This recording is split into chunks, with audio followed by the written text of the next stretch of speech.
What's the last fantasy, sci-fi, or just wild setting that made your imagination go absolutely wild? That moment when you couldn't help but think about the endless possibilities, the chaos, and the sheer fun that could unfold. Now, we've seen some pretty awesome and just out there stuff, and I'm looking at you, Discworld, but when it comes to pure, innovative mashup of genres and ideas, D&D's Eberron has got to be up there. This is a world where magic is a common everyday thing, with things like lightning trains, skyscrapers, and magic airships cutting through the skies, but it's all grounded in a way you don't often see in fantasy. The setting itself is built on the aftermath of this brutal, traumatic D&D version of World War I, and it's all a fascinating mix of magic, noir, and pulp adventure with a dash of technology thrown in, and just as a pure sandbox and springboard for ideas, it's just awesome. So in this video, we're going to be diving into all things Eberron. We'll break down the setting's premise, explore its history like its publications and adaptations, and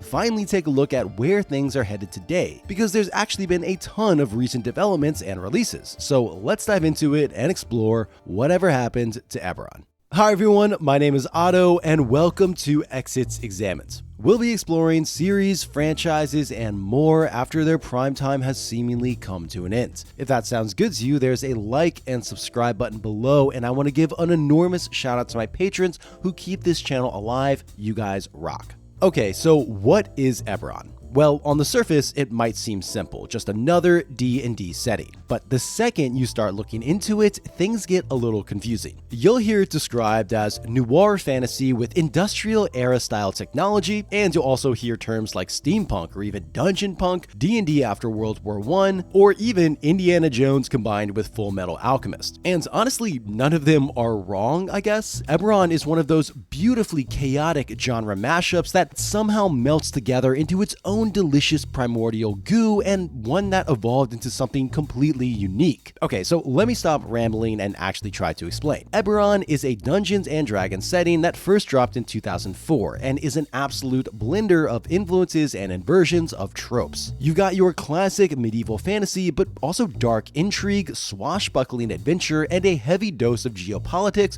reminiscent of post-World War I Europe. On top of that, throw in some stylized Industrial Revolution vibes, except instead of coal and steam, it's all powered by magic. And of course, plenty of good old-fashioned D&D just stuff on top of that. So as you can probably tell, there's a lot going on, but let's break down the broad strokes. One of the biggest things that makes Eberron what it is that it's a magical fantasy world, but crucially, it asks a question that so many other fantasy settings ignore, which is basically, okay, if magic actually existed, what would that mean for everyday life? So for example, have you ever wondered why in some fantasy, if magic is a thing, why isn't it used everywhere, like industrialized? Well, in Eberron, it 100% is. Magic-fueled airships, skyscrapers, and an entire lightning rail train system, which is one of the setting's most iconic elements. And the working middle class themselves are pretty much made up of minor mages using their skills in everything from construction to transportation. Lower level magic is everywhere, woven into society at every level. But when you think about that, it is a little scary because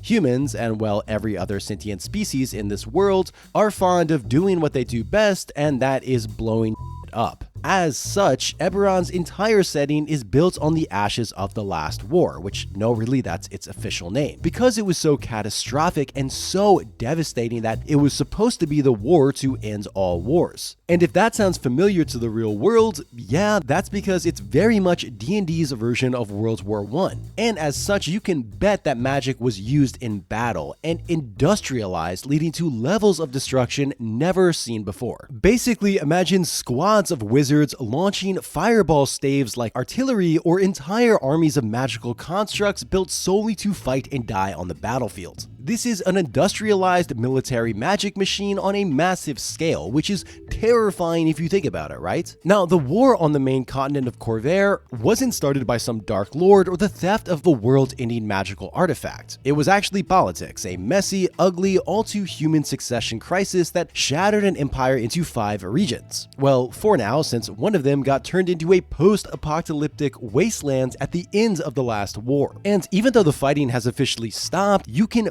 bet that the tensions have not. The nations and factions are constantly maneuvering, scheming, and preparing for what everyone knows is coming. Because spoilers, another war, yeah, that's definitely on the horizon. Now, if you're thinking, wait a minute, this all sounds a lot like real-world conflicts and post-World War I Europe, well, you're not wrong, and the similarities don't end there. But of course, this is D&D, and we've got a fantasy twist on things. Take the dragon-marked houses, for example. Basically, imagine if cyberpunk corpos were mixed in with the Medicis and magic. These families are basically the titans of industry and commerce, controlling huge chunks of the economy thanks to their dragon marks, basically like arcane marks that appear on certain family members. So, for example, one house has a monopoly on bodyguards, another runs the lightning rail system I mentioned earlier. It's all like a magical version of corporate monopoly, but with way fewer stock options. That all being said, there are elements of more traditional magic and fantasy in here, even if it's not always, well, traditional. Take the actual creation myth of the setting itself, which is basically three cosmic dragon siblings got into a family feud and their bodies turned into different aspects of the world. So the dragon, Eberron, literally became the surface of the world. And you can bet that Eberron's lore is deep, and a lot of it has really fascinating implications. Take, for example, the Silver Flame. On paper, a holy force that binds away fiends and other supernatural evils. However, because it's run by humans, it's a lot more morally gray than that. Then you've got the cities. Sharn, which is a magic megacity with literally mile-high towers. And again, I am just scratching the absolute tip of the iceberg because everything is fleshed out in such loving and great detail. If you want proper deep dive, I'm sure you're already aware of the awesome D&D channel by Jordan, who has some great content on Eberron, which I'll link below. But one thing we've got to talk about is the poster child of the setting and one of the coolest things in Eberron, which are the Warforged. They're basically living metal and wood constructs that were built for the last war, but were freed at the end of it. But it's kind of like if tanks were sentient and tomorrow someone was like, you know what, you guys are all free now and go ahead and live a normal life, live, laugh, love, and all that. But they're machines for war and no one really bothered to teach them what to do with that freedom. Things like owning land or running a business are completely foreign to them. So they're kind of like the ultimate post-war identity crisis wrapped in metal. Of course, there's other unique stuff in here as well, like the changelings, which are essentially the offspring of humans and doppelgangers. And of course, we cannot forget the artificer. These magical engineers are like the tech wizards of Eberron, using magic to craft magical items, devices, and machines. And they're so cool that you see them crop up all the time throughout all of D&D now. And speaking of the wider D&D universe, a really crucial thing about Eberron is that it's not limited. If it exists in the wider D&D universe, it can be thrown in here. And this is where Eberron really shines. It gives you an enormous sandbox to play in. The world is just bursting with fascinating ideas and encourages you to mix those to your own liking. Want to run a murder mystery on a speeding train? Sure, why not? Need a dramatic rescue from a high society ball via airship? You 100% got it.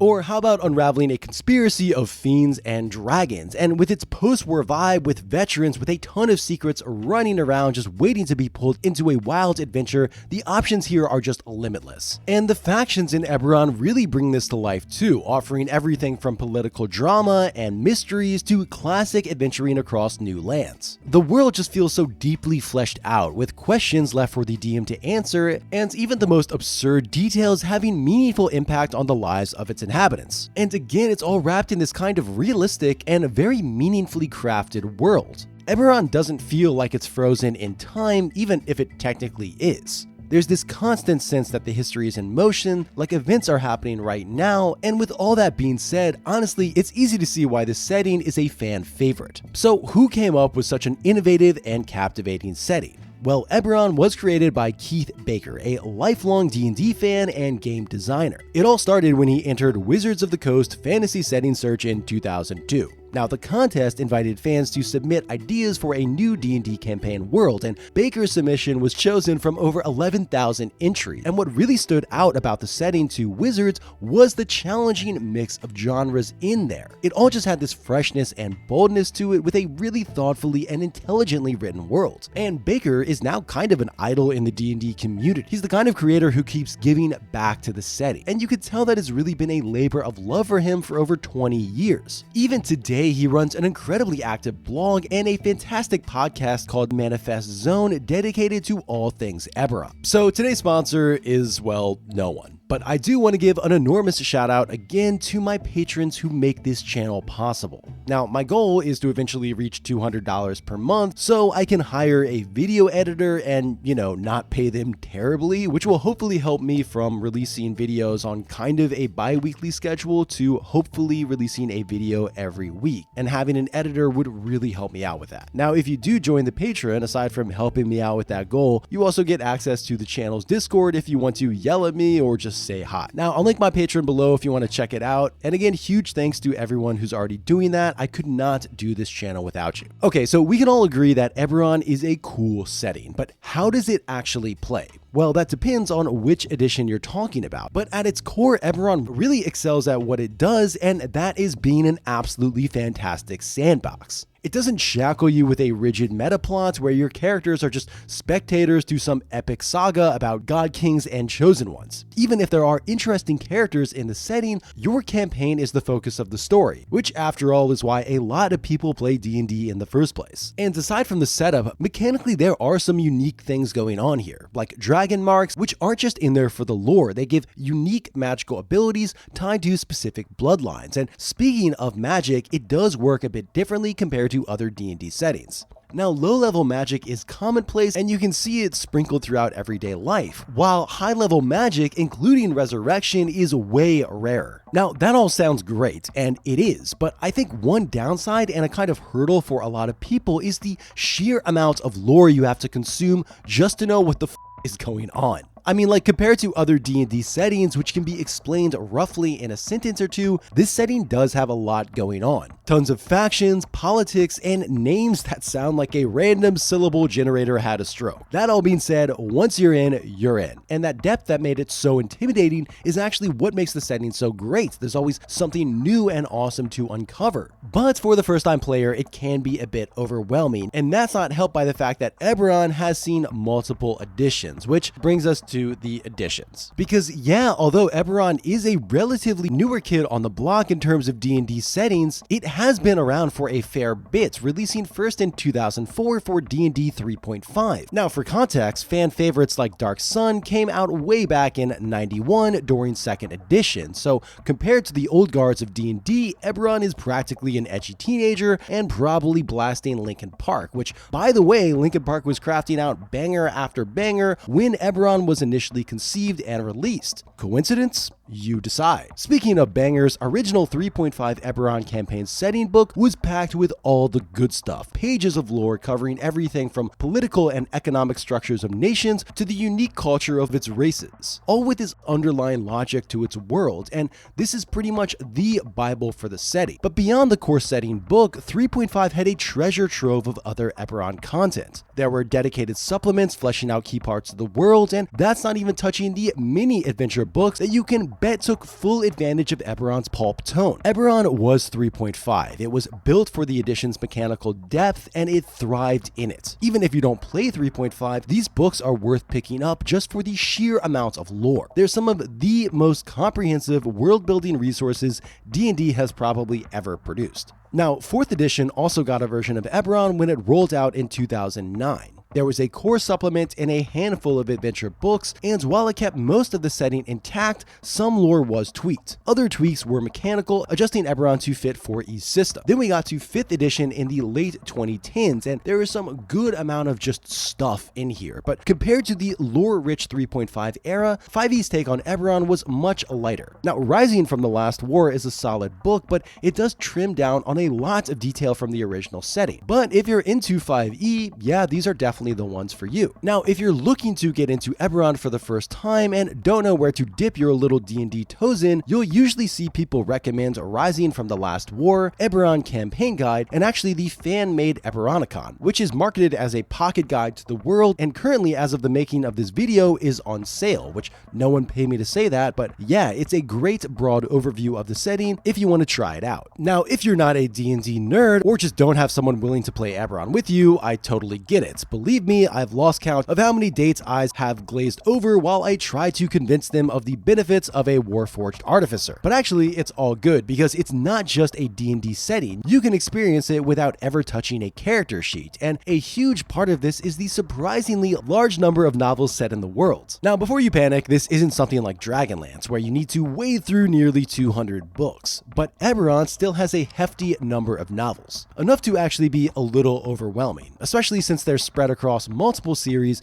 different time periods, various authors, and each bringing their own unique take on the setting. Now, let's set expectations. These are D&D novels. Are they groundbreaking explorations of the human condition? Do they have deep, layered themes and mind-blowing character arcs? Are you out of your mind? No, of course not, but they are fun and, more importantly, do a fantastic job of fleshing out Eberron's world. Now, a good starting point is going straight from the horse's mouth. Baker himself wrote 2 trilogies, The Dreaming Dark in 2005 and The Thorn of Breland in 2008. Now, these are great because they give insight into exactly how Eberron's creator envisioned the world. Another standout you'll see is the Dragon Below trilogy in 2005, and another frequently mentioned series is the Lost Mark trilogy, also in 2005, although opinions on it are a bit more mixed, it has to be said. Now, if you don't have time for a full trilogy, no worries, Tales of the Last War is a short story collection set in Eberron. And if you just want a standalone novel, check out the War-Torn series, with each book having a new cast of characters, and it's all very D&D-esque.